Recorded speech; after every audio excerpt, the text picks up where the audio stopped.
Bon matin à tous, mon nom est Mika Aron. Ça me fait plaisir d'être avec vous ce matin et de pouvoir vous partager mon cheminement de vie chrétienne. Tout d'abord, la chanson Mercy de Casting Crown me tient beaucoup à cœur car les paroles sont très profondes, elles me font réfléchir. Ça explique bien que nous sommes sauvés par la miséricorde du Seigneur et non par notre propre volonté. Voici donc mon parcours. Je suis né dans une famille chrétienne avec des bonnes valeurs.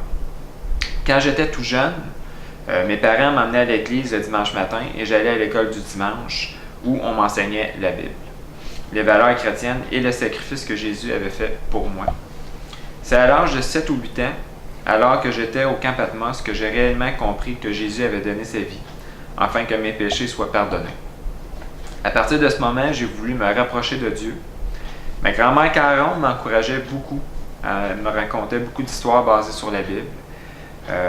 Cela m'a amené à me poser beaucoup de questions sur la façon de vivre ma vie. Quand l'adolescence est arrivée, je ne me posais pas autant de questions. Mes priorités avaient légèrement changé. C'était devenu légèrement différent. Je voulais être accepté par les gens autour de moi qui ne connaissaient pas le Seigneur. Alors j'ai commencé à fumer la cigarette en secret.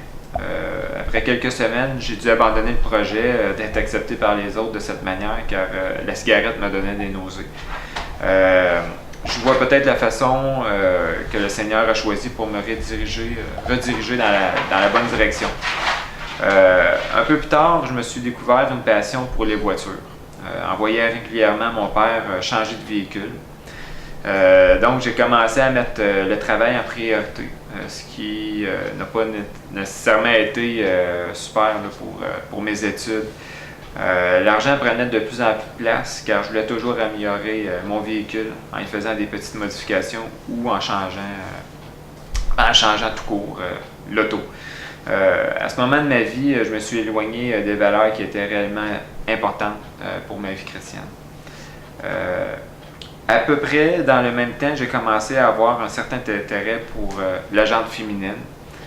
Toutefois, mes relations ne duraient jamais longtemps, car ce que les filles recherchaient n'était pas ce que moi je recherchais. Le temps d'un été, j'ai fréquenté quelques bars pour m'apercevoir que je ne m'y sentais pas à ma place. À ce moment, je ne réalisais pas nécessairement que le Seigneur essayait de parler à mon cœur, afin de me détourner de ce genre d'avenir.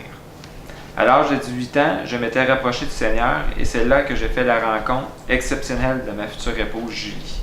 Ça a été le coup de foudre, du moins pour moi. Pour ma femme, ça lui a pris 2 semaines supplémentaires, là, avec bien des efforts de ma part. Plus sérieusement, je me suis aperçu que malgré notre jeune âge, nos valeurs se ressemblaient beaucoup. Même si Julie ne connaissait pas le Seigneur de la même manière que moi, alors, lui parler de l'Apocalypse me semblait la meilleure façon de lui apporter l'Évangile. Du moins, je le croyais. Je me suis vite aperçu que je lui avais fait plus peur que d'autres choses. Finalement, après plusieurs prières, le Seigneur m'a redirigé vers le livre de Jean. Il m'a aidé à lui expliquer le plan du salut. Cela ne m'a toutefois pas empêché de baisser les bras à quelques reprises et de m'éloigner du Seigneur, car le cheminement de ma femme dans sa vie chrétienne prenait plus de temps que je voulais, dans le fond. Durant cette période où je m'étais un peu éloigné dans ma vie chrétienne, nous nous sommes mariés. Quelques années plus tard, je me suis aperçu que le Seigneur, dans sa grâce, m'était resté fidèle, car il a exaucé mes prières afin que Julie se convertisse, mais il l'a fait en son temps et non dans le mien. Depuis les 2 dernières années, nous avons remis notre vie entre les mains du Seigneur. Pour ma part, je crois que Dieu a envoyé son Fils Jésus-Christ sur la terre pour qu'il subisse le châtiment qui m'était réservé, c'est-à-dire de mourir sur la croix pour mes péchés. Je lui ai demandé pardon pour mes péchés, je lui ai donné ma vie, et je sais que j'ai la vie éternelle. Car il est écrit dans 1 Jean chapitre 5, versets 12 et 13, « Celui qui a le Fils a la vie, celui qui n'a pas le Fils de Dieu n'a pas la vie.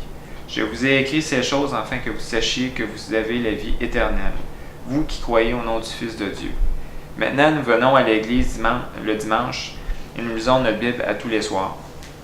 Je me sens beaucoup plus près du Seigneur et solide dans ma foi. Il y a un verset du Nouveau Testament qui me touche énormément à cause de mon cheminement de vie, et c'est 1 Pierre, chapitre 5, verset 10. le Dieu de toute grâce qui vous a appelé en Jésus-Christ à sa gloire éternelle, après que vous aurez souffert un peu de temps, vous perfectionnera lui-même, vous affermira, vous fortifiera, vous rendra inébranlable. La vie chrétienne n'est pas toujours facile, mais au bout du compte, nous sommes privilégiés d'avoir une relation personnelle avec Jésus-Christ.